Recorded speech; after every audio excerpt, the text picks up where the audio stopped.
Hello friends, स्वागत है आपको लोअर स्टडी पॉइंट क्लासेस में। मैं शिवम शर्मा। दोस्तों, आज हम क्लास 10th बोर्ड एग्जाम से जुड़े हुए कुछ इंपॉर्टेंट क्वेश्चन पढ़ेंगे। जो आज हमने जो चैप्टर लिया है वो हमारा चैप्टर 9 है। इसमें जो हमारे इंपॉर्टेंट क्वेश्चन है आज हम इस वीडियो में उनको क्लियर करेंगे। जितने भी 3-4 क्वेश्चन हमारे इस वीडियो में क्लियर होंगे हम उनको इस वीडियो में कंप्लीट करेंगे। मेरे को जो मैंने उत्तराखंड बोर्ड से रिलेटेड वीडियो डाला उसमें से एक बच्चे ने कमेंट किया था उसमें कि सर मुझे 9 चैप्टर समझ में नहीं आ रहा है, तो मैंने आज 9 चैप्टर को ले लिया, इसकी वीडियो मैं आज बनाऊंगा। तो दोस्तों, क्वेश्चन को आसान ध्यान से समझें कि मैं आपको किस तरीके से समझा रहा हूँ और आप इसको अच्छे से समझ लेंगे, क्योंकि इन क्वेश्चनों में जो हमारा चैप्टर 9 है सम एप्लीकेशंस ऑफ ट्रिग्नोमेट्री, यानी इसमें ट्रिग्नोमेट्रिक रेशियोज की जो वैल्यूज होती हैं हर एक एंगल पे, 0 पे, 45 पे, 30 पे, 60 पे, 90 पे, आपको क्या होनी चाहिए, अच्छे तरीके से याद होनी चाहिए। तभी आप इन क्वेश्चनों को आसानी से क्या कर पाएंगे, सोल्व कर पाएंगे। ठीक है। और इसमें जो ज्यादातर जो मेन रोल निभाया जाता है वो आपका होगा किसका, डायग्राम का। अगर आपका डायग्राम अच्छे तरीके से क्रिएट हो रखा है, अगर डायग्राम आपका अच्छे तरीके से बना हुआ है, तो आप इन क्वेश्चनों को काफी आसानी से क्या कर लेंगे, सोल्व कर लेंगे। तो दोस्तों आइए वीडियो को स्टार्ट करते हैं। क्या लिखा है, are tree breaks due to storm and the broken parts bends so that the top of the tree touches the ground making an angle 30 degree with it. यानी क्या कह रहा है, are tree breaks due to storm, यानी आंधी आने से क्या होगा, एक पेड़ टूट जाएगा और उसका टूटा हुआ पार्ट्स कुछ इस तरीके से बेंड्स होता है कि जो ट्री का टॉप होगा, यानी पेड़ का जो टॉप होगा, टॉप वाला हिस्सा जमीन को कुछ इस तरीके से छूता है कि उसका एंगल कितने डिग्री का क्रिएट हो जाता है, 30 डिग्री का एंगल वो क्या करेगा, क्रिएट कर लेगा। 30 डिग्री का एंगल वो क्या कर लेगा, बना लेगा। ठीक है। उसके बाद देखो उसने लिखा है the distance between the foot of the tree, यानी अब पहले हम थोड़ा डायग्राम बना लेते हैं, उससे और ज्यादा आसानी हो जाएगी। देखो हमने क्या करा, ए बी एक पेड़ बना दिया। ए बी हमने क्या मान लिया, हमारा क्या है, एक ट्री है। ठीक है। मान लीजिए उसका यहां से पार्ट उसका ब्रेक हुआ, उसने कुछ इस तरीके से वो टूटा और इस तरीके से वो बैंड्स हो गए, यानी यहां से ये ऐसे ऐसे गिरा और यूं आके वो बैंड हो गया। ठीक है। और ये वाला जो पॉइंट है ये आपके अर्थ से कुछ इस तरीके से टच हो रहा है, यानी जमीन से कुछ इस तरीके से टच हो रहा है। ठीक है। इस पॉइंट्स को आप सी मान लीजिए। ठीक है। इस पॉइंट्स को आप क्या मान लीजिए, डी मान लीजिए।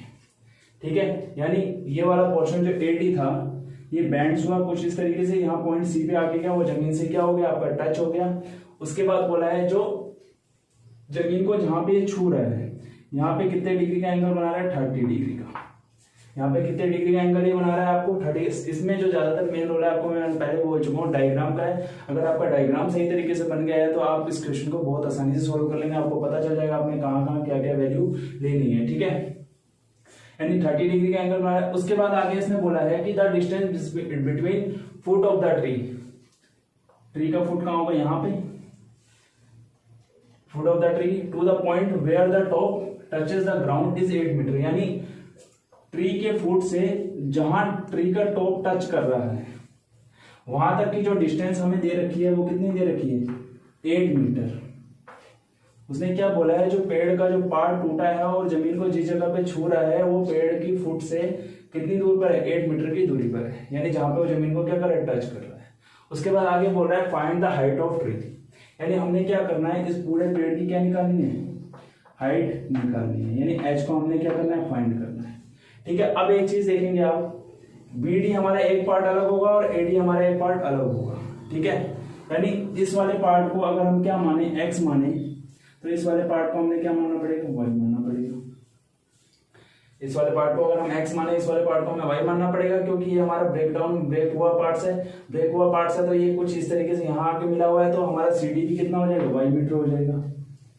ठीक है। इसको भी वाई मीटर माना, इसको भी एक्स मीटर मान लो।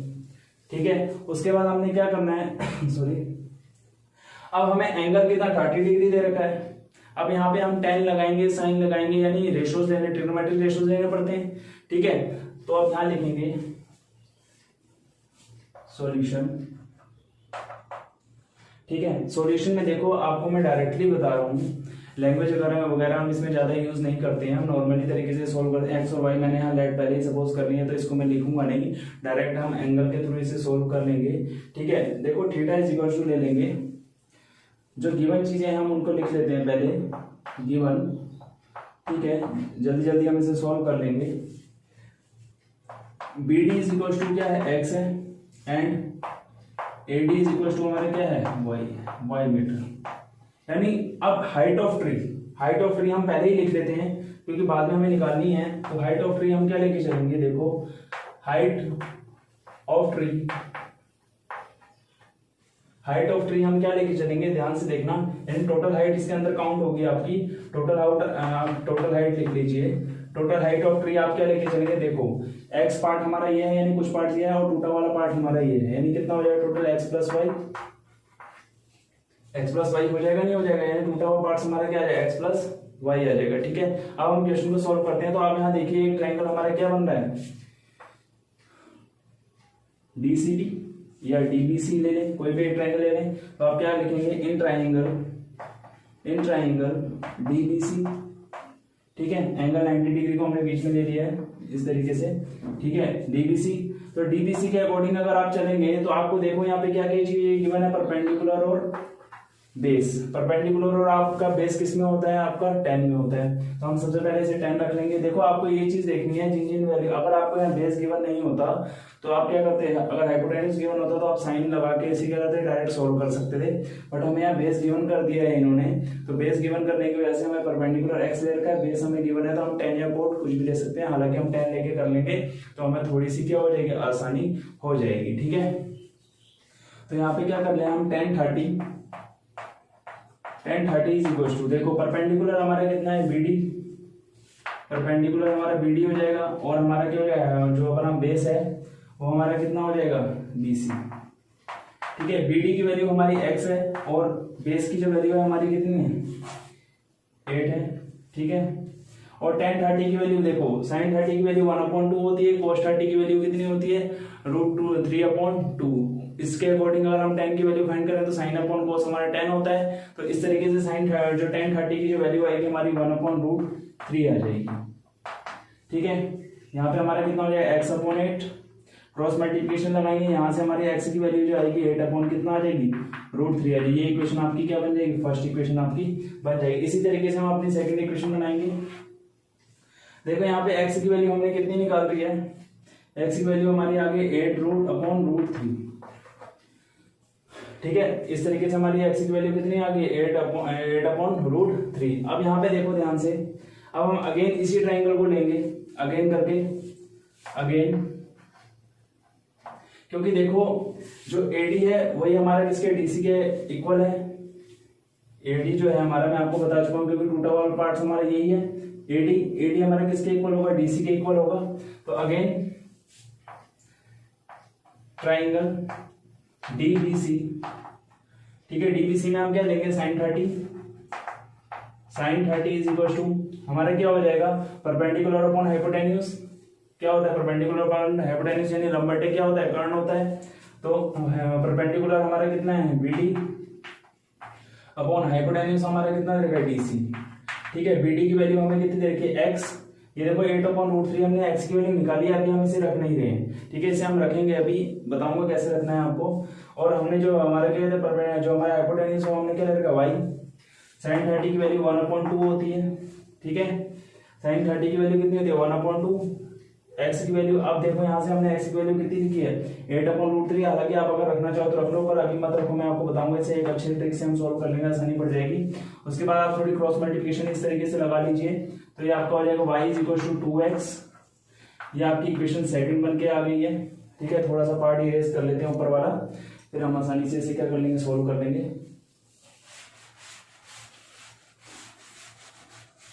क्वेश्चन हमें समझ में आ गया हमें क्या करना है, तो इसको मिटा देते हैं, ऊपर वाली जगह पे हम इसको आसानी से सोल्व कर लेंगे। ठीक है, तो ध्यान से देखो, हमारा y इज इक्वल टू कितना है, 2x। यहाँ पे क्या करेंगे,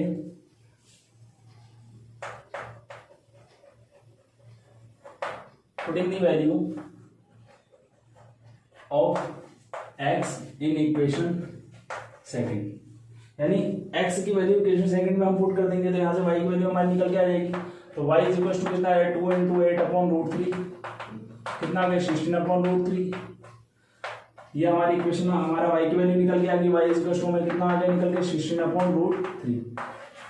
ठीक है, अब देखो हमने जो टोटल हाइट ऑफ ट्री माना था, टोटल हाइट ऑफ ट्री हमने निकालना है ना। क्वेश्चन में हमने बोला ही उसने ये है कि क्या निकालो, हाइट निकालो, टोटल हाइट निकालो। टोटल हाइट ऑफ ट्री क्या हो जाएगा, अब यहाँ ध्यान से देखना, टोटल हाइट ऑफ ट्री, देखो सिंपल तरीके से मैं आपको बता रहा हूं, टोटल हाइट ऑफ ट्री हमने x प्लस वाई, यानी x हमारे ये वाला पोर्शन है, y हमारे ये वाला पोर्शन है, इन दोनों को जब मैं मिलाऊंगा तो x प्लस वाई यानी टोटल हाइट ऑफ ट्री आ जाएगा। ठीक है, इसको क्या लिख सकते हैं आप, h is equal to x plus y. ठीक है, h इज इक्वल टू क्या लिख सकते हैं, x प्लस वाई। तो आप यहां ध्यान से देखें, x वाली वैल्यू हमारी कितनी है, 8/√3, y वाली वैल्यू हमारी है 16/√3। ठीक है, दोनों के डिनोमिनेटर सेम है।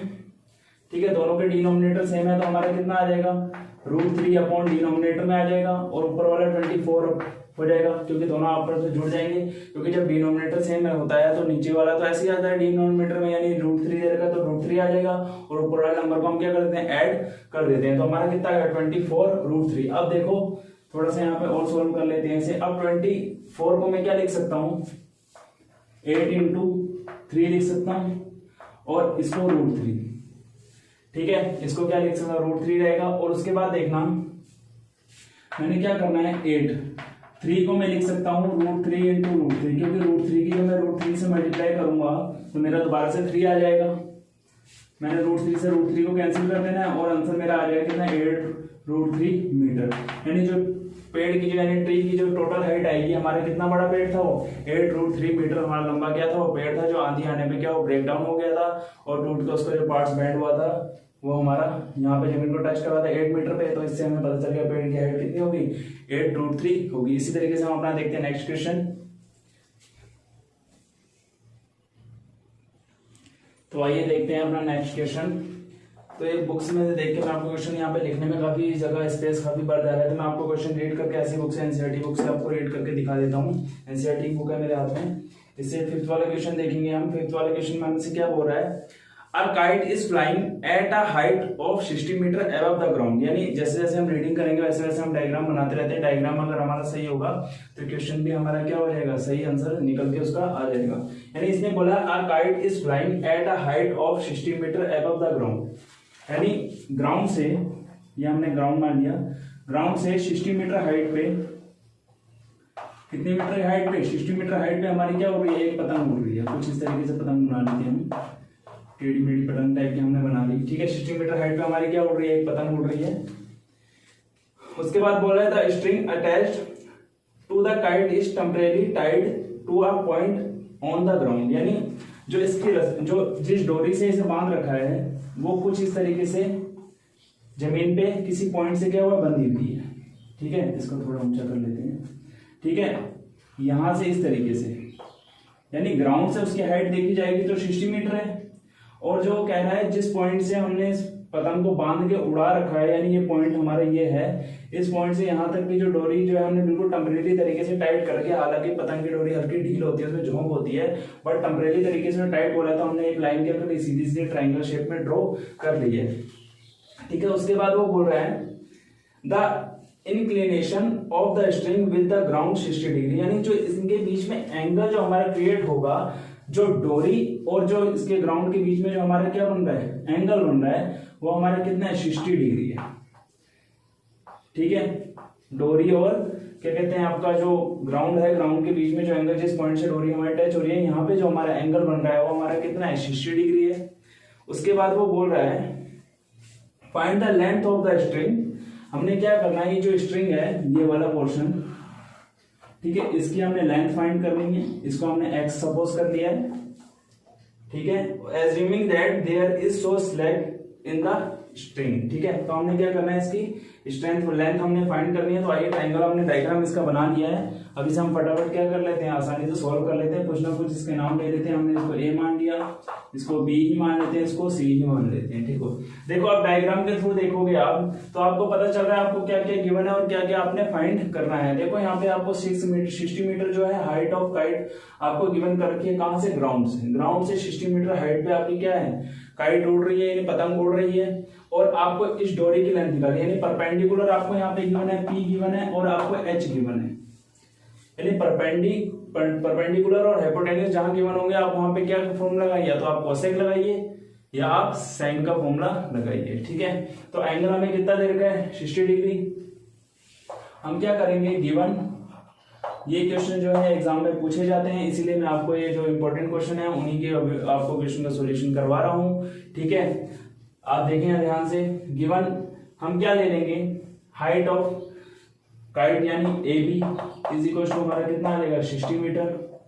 ठीक है, एंड हाइट ऑफ स्ट्रिंग यानी length of string, length of string हमारा कितना है, x मान रखा है हमने। ठीक है, angle theta is equal to हमारा कितना है 60 डिग्री है। ट्राइंगल देखो हमारा कौन सा बन रहा है, एबीसी। यहां पे लिखोगे आप in triangle ABC.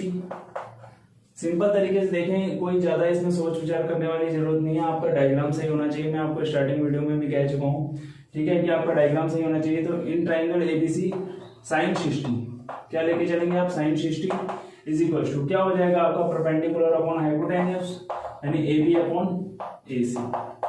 A B की वैल्यू आप कितना दे चुके हैं 60 मीटर,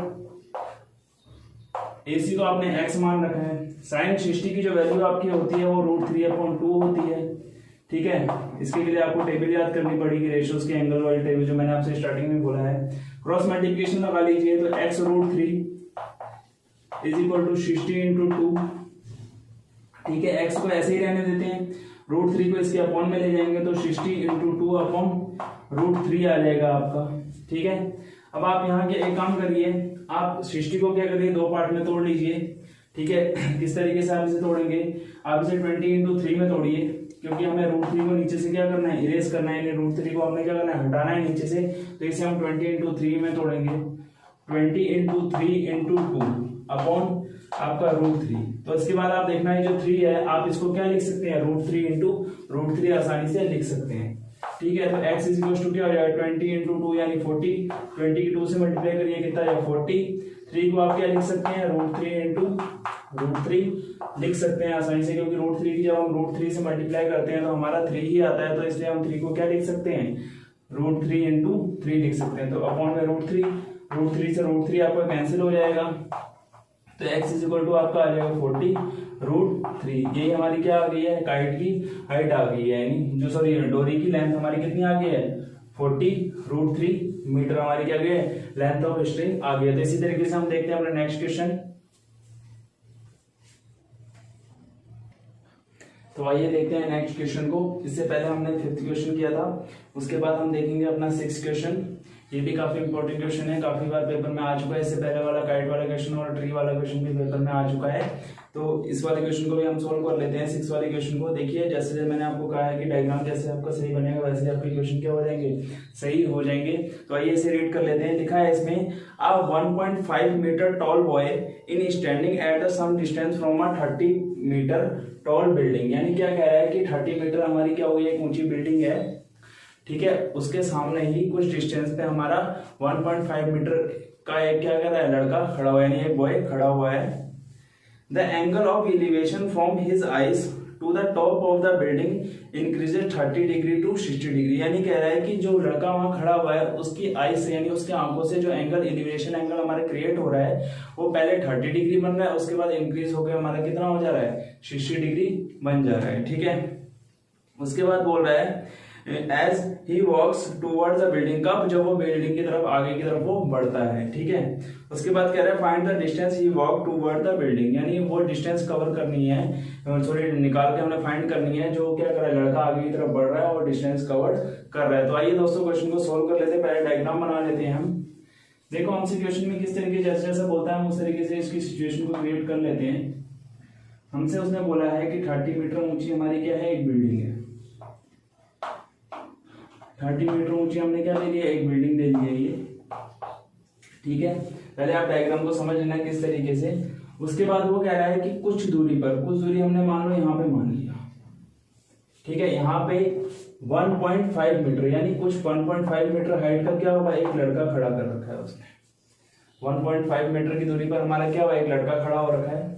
तो डायग्राम का बेस मिला लेते हैं, लड़के के पांव और जो बिल्डिंग की जो बॉटम है दोनों को मैच करा लेते हैं। यानी लड़के की हाइट कुछ इस तरीके से काउंट हो जाएगी यहाँ पे। डायग्राम कुछ इस तरीके से बन जाएगा हमारा। उसके बाद वो क्या कह रहा है, लड़के की आंखों से, लड़कों की आंख कहाँ होगी, यहाँ पे कुछ इस तरीके से उसका फेस होगा, फेस से वो उस बिल्डिंग को इस तरीके से देख रहा है। तो हमारा जो ये एंगल बनेगा यूं, ठीक है, जो हमारा फर्स्ट एंगल जो बन रहा है 30 डिग्री, एलिवेशन एंगल हमारा पहला कितना बड़ा है, स्टार्टिंग में 30 डिग्री। और जैसे जैसे वो लड़का क्या हो रहा है, ऐसे आगे की तरफ बढ़ता जा रहा है, कुछ सम डिस्टेंस कवर्ड करने के बाद जो एंगल जो हमारा उसके बाद जो क्रिएट हुआ है, वो एंगल हमारा कितना बन गया है, 60 डिग्री। कितना बन गया है, 60 डिग्री। उसके बाद एंगल चेंज हो गया हमारा, कितना बन गया है, 60 डिग्री। तो आइए इनको कुछ नाम दे देते हैं। यहाँ पे आप डी लिख लीजिए, यहाँ पे आप ए लिख लीजिए, यहाँ पे बी, यहाँ पे सी और यहाँ पे ई। कुछ आप नाम अपने मन से दे दीजिए और यहाँ पे आप एफ मान लीजिए, ठीक है, जैसा आपका दिल करता है आप वैसा नाम दे दीजिए। उसके बाद हमसे कह रहे हैं कि find the distance he walk toward the building, यानी वो डिस्टेंस हमने फाइंड करनी है जब वो बंदा गया कि मैं लड़का जो है बिल्डिंग की तरफ गया है, वो डिस्टेंस हमने फाइंड करनी है, ठीक है। तो आइए इसे सॉल्व कर लेते हैं। देखो इस वाले डिस्टेंस को, यानी ई से एफ तक वाले डिस्टेंस को आप एक्स मान लीजिए, इस वाले डिस्टेंस को हम क्या करेंगे, वाई मान लेते हैं, या आप नहीं भी मानना चाहते तो आप खाली ए एफ ही रहने देना, और इसको क्या मान लें, ई एफ मान लेते हैं, कोई दिक्कत वाली बात नहीं है। नॉर्मल डिस्टेंस हम डायरेक्ट ए, टोटल डिस्टेंस को आप ए ई मान लीजिए, उसमें से ए ई एफ को हम माइनस करेंगे तो हमारा एफ ए भी आ जाएगा, ठीक है, या ई एफ ए और ई एफ को हम जब प्लस करेंगे तो हमारा ए ई दोनों आ जाएगा। आप एक्स और वाई मानना चाहते हैं तो मान लीजिए, नहीं मानेंगे तो भी क्वेश्चन आसानी से क्या हो जाएगा, सोल्व हो जाएगा। तो देखो सबसे पहला केस हमारा क्या होगा, हमें यहाँ पे बेस वाई ले रखा है और जो हमारी परपेंडिकुलर है वो हमें 30 गिवन कर रखी है। तो दोनों कंडीशन में आप देखेंगे तो आपको क्या मिलेगा कि हमें सेम चीज दे रखी है, दोनों बार हमें बेस दे रखा है और यहाँ पे परपेंडिकुलर है। तो दोनों कंडीशन में 30 डिग्री एंगल के लिए और 60 डिग्री एंगल के लिए हम क्या करेंगे, tan का ही यूज करेंगे, क्योंकि परपेंडिकुलर अपॉन बेस आपका कोट और tan में ही यूज होता है। तो हम इसमें tan का यूज कर लेंगे, tan से करने में हमें थोड़ी आसानी पड़ जाती है, इसलिए हम tan का यूज करते हैं। सॉल्यूशन क्वेश्चन नंबर 6 है हमारा ये, ठीक है। तो आइए स्टार्ट करते हैं। देखो हाइट हमें कितनी दे रखी है बिल्डिंग की, 30 मीटर। थोड़ा सा ध्यान करिएगा, हमें हाइट दे रखी है 30 मीटर। तो हमने क्या करना है, देखो ये बॉयज की हाइट है ना 1.5 मीटर, ये हमारी किसकी है, बॉय की हाइट है। तो बिल्डिंग की जो एग्जैक्ट हाइट होगी वो कितनी होगी, अभी मैं आपको बता देता हूं। देखो हाइट ऑफ बिल्डिंग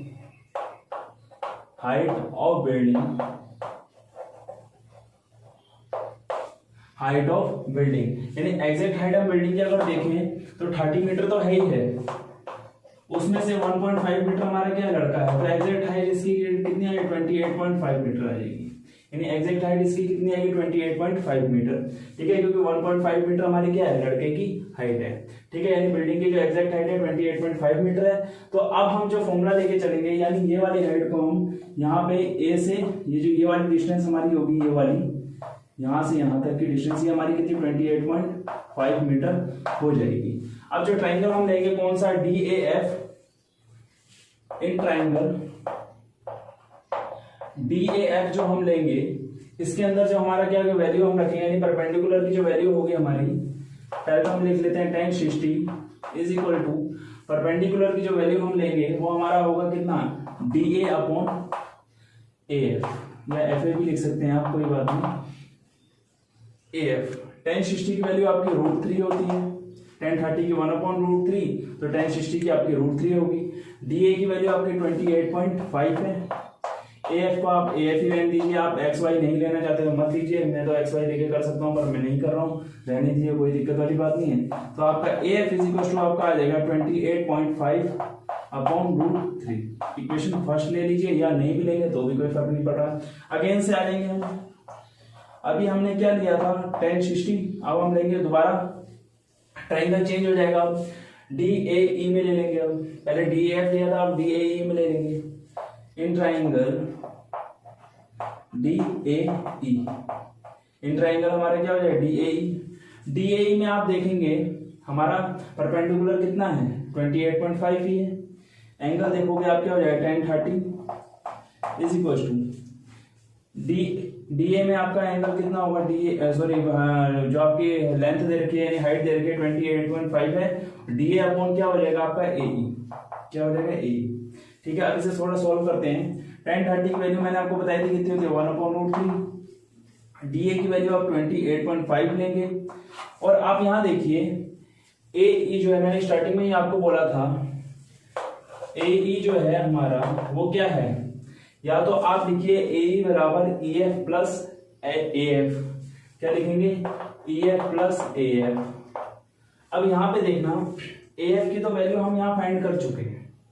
किसकी वैल्यू फाइंड कर चुके हैं? AF की वैल्यू। किसकी वैल्यू फाइंड करेंगे हम? EF की वैल्यू हम फाइंड करेंगे। किसकी वैल्यू फाइंड करेंगे? EF की वैल्यू हम फाइंड करेंगे। तो पहले उससे पहले AE की वैल्यू हमें पता करनी पड़ेगी। AE की वैल्यू हमें पता नहीं है, तो पहले हम EF की वैल्यू निकालने के लिए क्या करेंगे? EF इज इक्वल टू हमारा AE माइनस हमारा क्या हो जाएगा? AF। ठीक है, ठीक है। तो हम इस तरीके से यहाँ पे लिख लेते हैं। इसके बाद क्या हो जाएगा हमारा? AE की वैल्यू निकालने के लिए हमारा क्या हो जाएगा? AE की वैल्यू निकालने के लिए हम क्या लिखेंगे? EF प्लस AF, यही तो होगा हमारा। उसके बाद देखो यहाँ पे, अब इसकी क्रॉस मल्टीप्लिकेशन हम लगा लेते हैं। यहाँ पे क्रॉस मल्टीप्लिकेशन लगा लेंगे हम। क्रॉस मल्टीप्लिकेशन लगाने से क्या होगा? ये पोर्शन इस तरफ चल जाएगा और ये वाला इस तरफ। तो यहाँ पे अगर मैं देखूं तो AF की वैल्यू जो आ रखी है, मैं ये वैल्यू यहाँ पुट कर लेता हूँ 28.5 अपॉन √3। ये हमारा कुछ इस तरीके से आ जाएगा। ठीक है, और ये इधर मल्टीप्लाई में चल जाएगा, यानी कितना? 28.5 √3। ठीक है, इस तरीके से। अब देखो यहाँ पे ये अपॉन में है, इसके अपॉन में 1 मानिए। ठीक है, या आप अगर ऐसे नहीं करना चाहते तो इस पूरे प्लस वाले को उठा के उस तरफ ले चलिए। आपका EF इज इक्वल टू आपका कितना आ जाएगा? 28.5 √3 माइनस 28.5 अपॉन √3। इसके अपॉन में 1 मान के क्रॉस में यहाँ पे 1 लेके, ठीक है, 1 लेके हम यहाँ अपॉन में यहाँ 1 लेके हम क्या करेंगे? क्रॉस मल्टीप्लिकेशन लगा लेंगे। ठीक है, क्रॉस मल्टीप्लिकेशन जब हम इसकी लगाएंगे तो EF इज इक्वल टू आपका हो जाएगा, देखना √3 से √3 की मल्टीप्लाई होगी तो आपका 3 आ जाएगा। ठीक है, मैंने आपको बता चुका हूँ कि √3 से √3 की मल्टीप्लाई करते हैं तो आपका 3 आ जाता है। 3 आ जाएगा माइनस 28.5। ठीक है, अपॉन में जब √3 की 1 से मल्टीप्लाई, ऐसे कुछ क्रॉस मल्टीप्लिकेशन हम इस तरीके से करते हैं तो अपॉन में आपका कितना आएगा? √3। ठीक है, तो EF इज इक्वल टू आप देखेंगे यहाँ पे इन दोनों की मल्टीप्लाई आप कर लीजिए। 3 5 जो 15, कैरी लगा आपका 1, 3 8 जो 24, कैरी 1 25, 3 2 जो 6 और 85.5 माइनस 28 पॉइंट आपका कितना है? 5 अपॉन में आपका कितना है? √3। ठीक है, तो EF इज इक्वल टू आप देखेंगे यहाँ पे 85.5 में से 28.5 को जब हम माइनस करेंगे तो 5 को में से 5 जाएगा 0, तो 5 15 5 है, 8 माइनस करेंगे, 5 छोटा है 8 बड़ा है, तो यहाँ से 1 कैरी ले लिया।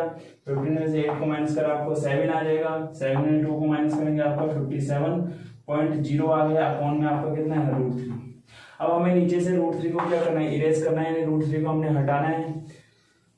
तो हम क्या करेंगे? EF इज इक्वल टू 57 को हम कुछ इस तरीके से 9 × 3 में तोड़ लेंगे। 9 3 से हमारा 57 होता है और √3 हमारा नीचे से इस तरीके से आ जाएगा। तो आपको मैंने अभी पिछले क्वेश्चंस में ही बताया है 3 को हम क्या लिख सकते हैं? √3 × √3 हम लिख सकते हैं।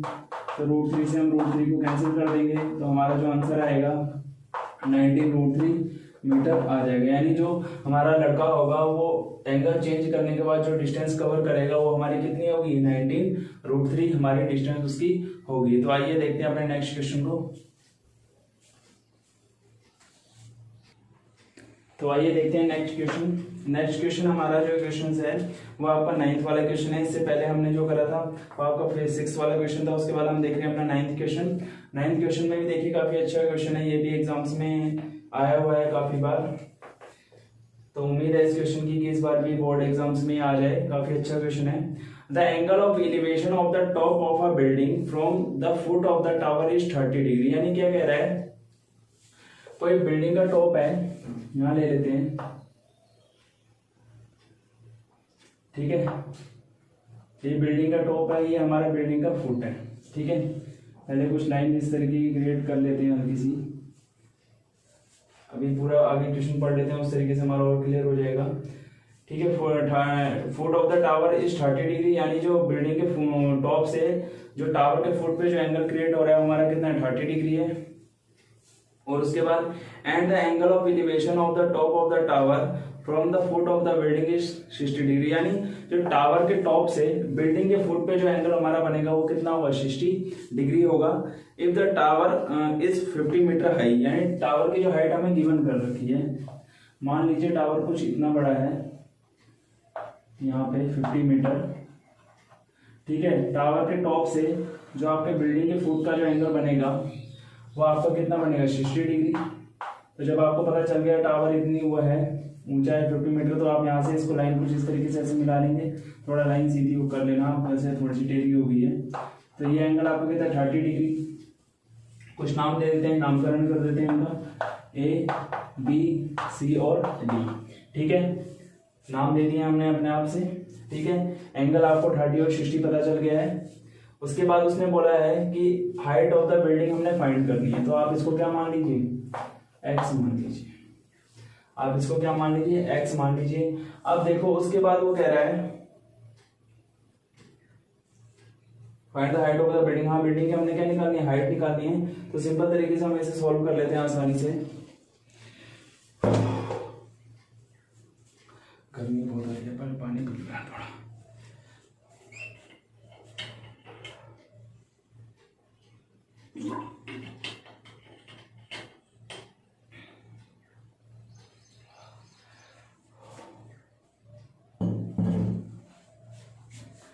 Find the height of building, ठीक है।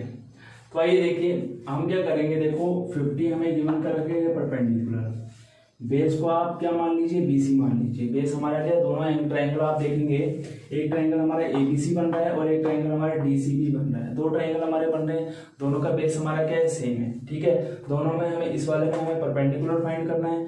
बेस हम जब इस वाले से हम क्या कर लेंगे, इस वाले बेस को फाइंड कर लेंगे, तो इससे हमारा परपेंडिकुलर फाइंड करने में क्या आ जाएगा, आसानी आ जाएगी। तो आइए पहले हम एंगल 60 लेके सोल्व कर लेते हैं, यानी इस ट्रायंगल, क्योंकि इसमें हमें परपेंडिकुलर क्या कर रखा है, गिवन कर रखा है। सॉल्यूशन क्वेश्चन नंबर हमारा 9 है, ठीक है।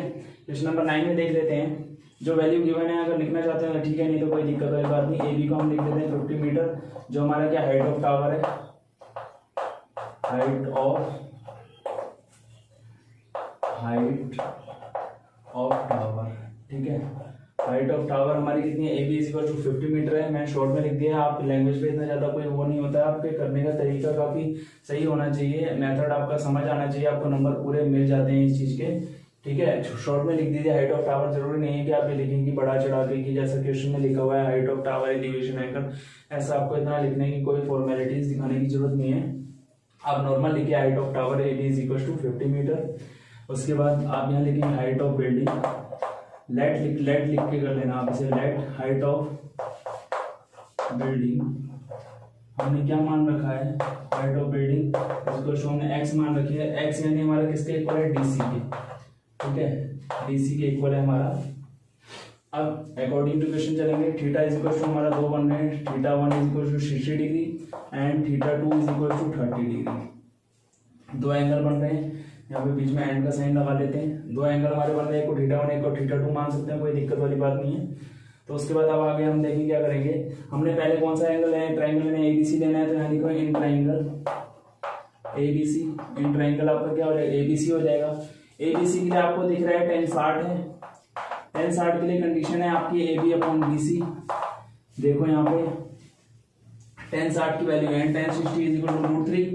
ए बी आपका कितना गिवन है 50, बीसी को आप बीसी रहने दीजिए, तो बीसी इज इक्वल टू आपका कितना आ जाएगा 50 अपॉन √3, यानी बीसी आपका कितना आ गया 50 अपॉन √3। इक्वेशन फर्स्ट आप यहाँ मान लीजिए।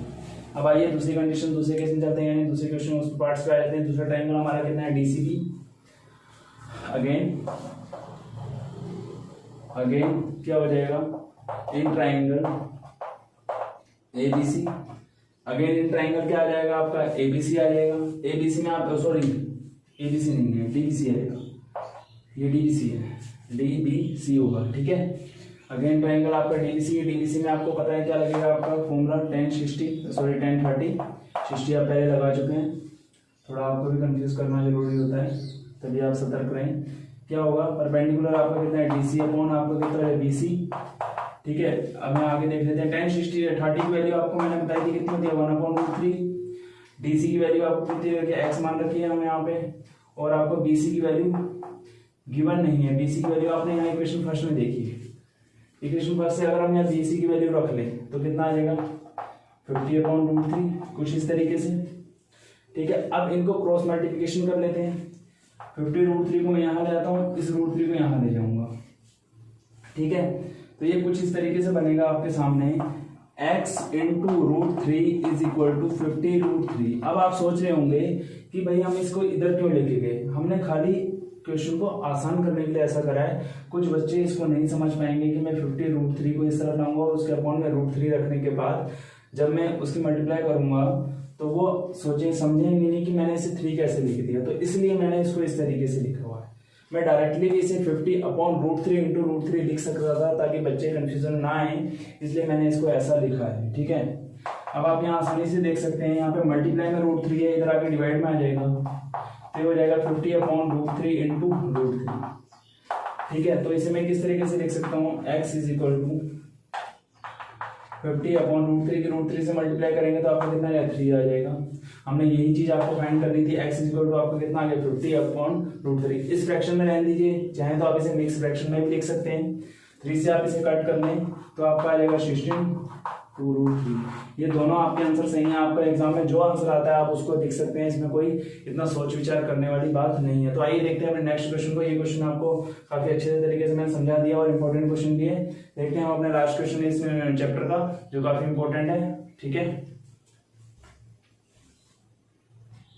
तो आइए देखते हैं अपना नेक्स्ट क्वेश्चन, और ये हमारा इस वीडियो का लास्ट क्वेश्चन होगा और इस चैप्टर का भी हम लास्ट ही क्वेश्चन करेंगे क्योंकि इसमें और कोई ज़्यादा इतने इंपॉर्टेंट क्वेश्चन नहीं है। जितने इंपॉर्टेंट क्वेश्चन थे उनकी वीडियो मैंने आपको बना दी है। अधिकतर पेपर में पूछे जाते हैं, हालांकि आप चैप्टर तो पूरा ही पढ़ेंगे क्योंकि एग्जाम्स का कोई भरोसा नहीं है, कहीं से भी आ सकता है, बट मेरे अकॉर्डिंग जो क्वेश्चन इंपॉर्टेंट थे मैंने वो बना दिया। हालांकि इन्हीं क्वेश्चनों की हेल्प से आप अदरवाइज और क्वेश्चन भी क्या कर सकते हैं, आसानी से सॉल्व कर सकते हैं। अगर किसी बच्चे को कोई भी दिक्कत अगर महसूस होगी तो आप वो डायरेक्टली क्वेश्चन बता देगा कि सर मुझे ये वाला क्वेश्चन क्लियर कर दीजिए, मैं उसका वीडियो आपके लिए आसानी से बना दूंगा। ठीक है, तो आइए देखते हैं अपना लास्ट क्वेश्चन हमारा कौन सा क्वेश्चन है, सिस्टम। ये क्वेश्चन 2 नंबर में इसके 90% चांस होते हैं आने के लिए। ठीक है, ये काफी अच्छा क्वेश्चन है। इसी तरीके का क्वेश्चन आपके उसमें पूछा जाता है, बस लैंग्वेज का थोड़ा चेंजेस कर देगा, वर्डों का या आपका क्या कहते हैं थोड़ा नंबर चेंज हो सकते हैं, बट आपका प्रूफ ऐसे ही करना है जैसा मैं इस क्वेश्चन को आपको प्रूव करके दिखाऊंगा। देखो इसमें बोल रहा है the angles of elevations of the top of the tower from 2 points at a distance of 4 metre and 9 metre. यानी क्या कह रहे हैं, टावर के टॉप से हमारे कोई 2 एंगल क्रिएट होंगे। ठीक है, फर्स्ट एंगल हमारा 2 डिस्टेंस में यानी एक 4 मीटर की डिस्टेंस पे क्रिएट होगा और दूसरा 9 मीटर की डिस्टेंस पे क्रिएट होगा। कहां से, foot of the tower, tower के फुट से। तो आइए पहले डायग्राम क्रिएट कर लेते हैं आसानी से। ठीक है, हम डायग्राम बनाते हैं। टावर मैंने इतना ऊंचा मान लिया है। ठीक है, टावर की हाइट हमें कुछ नहीं दे रखी है, बट डिस्टेंस दे रखी है, एंगल दे रखा है। तो देखो आगे भी क्वेश्चन हम रेट कर लेते हैं। ठीक है, 2 एंगल क्रिएट करेगा तो हमें आसानी से पता है कि कुछ इस तरीके से 2 एंगल क्रिएट होंगे। ठीक है, एक आगे एक पीछे होगा तो हमने डायरेक्टली बना लिया है। उसके बाद उसने बोला है कि distance 4 metre and 9 metre base of the tower and the same straight line, यानी इसी स्ट्रेट लाइन पे हमारी डिस्टेंस 4 मीटर और 9 मीटर डिस्टेंस होगी। उसके बाद कह रहे हैं विद आर कॉम्प्लीमेंट्री। कॉम्प्लीमेंट्री का मतलब हो गया कि आपका जो एंगल होगा वो 90 डिग्री से छोटा होगा, 90 डिग्री से ज्यादा नहीं होगा। 90 डिग्री से अगर ज्यादा आता है तो आपके सप्लीमेंट्री एंगल के अंदर आ जाते हैं। ठीक है, तो कॉम्प्लीमेंट्री एंगल आपका है, तो मान लीजिए इस वाले एंगल को आप मानिए थीटा, तो जो बचा हुआ एंगल आपका होगा वो 90 माइनस थीटा आपको लेके चलना पड़ेगा। ठीक है, क्योंकि कॉम्प्लीमेंट्री में आपको क्या करना पड़ता है, 90 से छोटा लेके चलना पड़ता है। तो आप इसको कुछ नाम दे दीजिए, ए बी। इसी चीज का मैं वेट कर रहा था कि लास्ट में इसने क्या बोल रखा है, उसी के अकॉर्डिंग हम फटाफट इनकी वैल्यू रख देंगे सी, और इसको आप डी मान लीजिए। ठीक है, उसके बाद उसने बोला है prove that the height of the tower is 6 metre.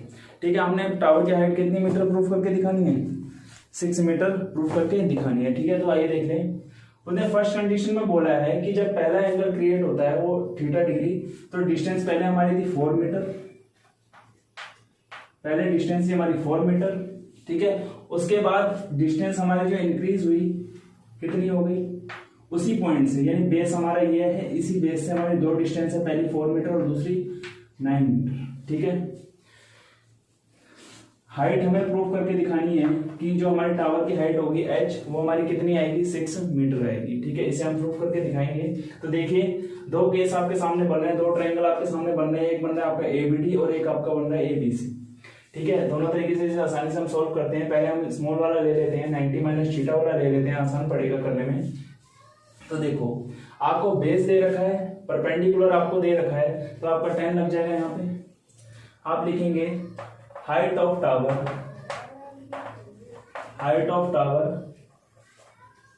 h is equal height of let करके लिख देना, let height of tower is equal to आपका क्या हो जाएगा x या h मान लीजिए, कोई दिक्कत वाली बात नहीं है।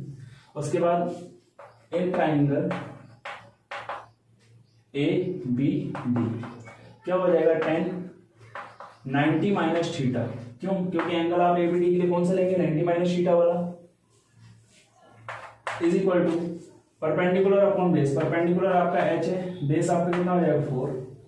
ठीक है, 10 90 माइनस थीटा। अगर आप ट्रिग्नोमेट्री की फर्स्ट वाली एक्सरसाइज में चले जाएं, सॉरी सेकंड वाली एक्सरसाइज में, तो आपको कुछ इस तरीके के फॉर्मूले मिलते हैं। 10 90 माइनस थीटा आपका जो होता है वो आपका कोट थीटा के इक्वल होता है। ठीक है, आप ट्रिग्नोमेट्री 8.2 में अगर जाएंगे तो आपको कुछ इस तरीके के फॉर्मूले देखने को मिलेंगे।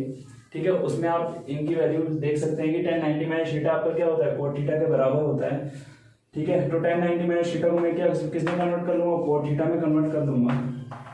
तो h अपॉन मेरा कितना हो जाएगा 4 हो जाएगा। 4 की मैं क्रॉस मल्टीप्लिकेशन लगाऊंगा तो यहाँ पे h की जो मेरी वैल्यू निकल के आती है वो मेरी आ जाएगी 4 कोट थीटा। इसे मैं इक्वेशन फर्स्ट का नाम दे दूंगा। ठीक है, आगे हम अकॉर्डिंग टू इक्वेशन चलते हैं। अगेन करके मैंने ट्राइंगल चेंज कर देना है। इन ट्राइंगल ABC में आ जाऊंगा अब मैं।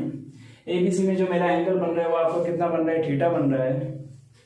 तो यहाँ पे आप लिखेंगे tan theta is equal to आपका परपेंडिकुलर जो आपका h दे रखा है, यानी मैं आप AB नहीं लिखूंगा, ABBC ये नहीं लिखूंगा, डायरेक्ट जो दे रखा है वही लिख लेते हैं।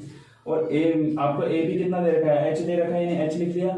बेस आपका कितना दे रखा है 9 दे रखा है, 9 से क्रॉस मल्टीप्लिकेशन लगाएंगे आप तो यहाँ पे h 9 tan थीटा हो जाएगा।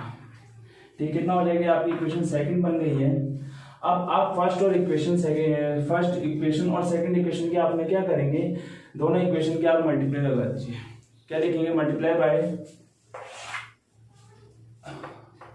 मल्टीप्लाई या बोथ इक्वेशन ऐसे करके लिख लीजिए, मल्टीप्लाई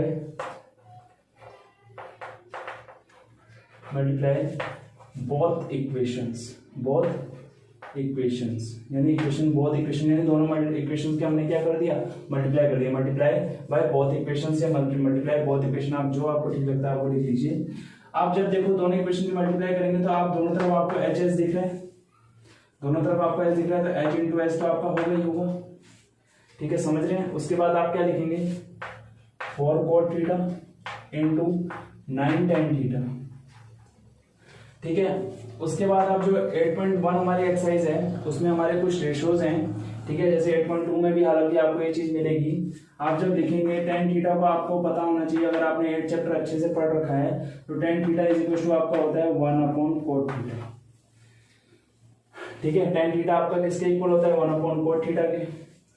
तो 4 cot theta into 9 into 1 upon cot theta.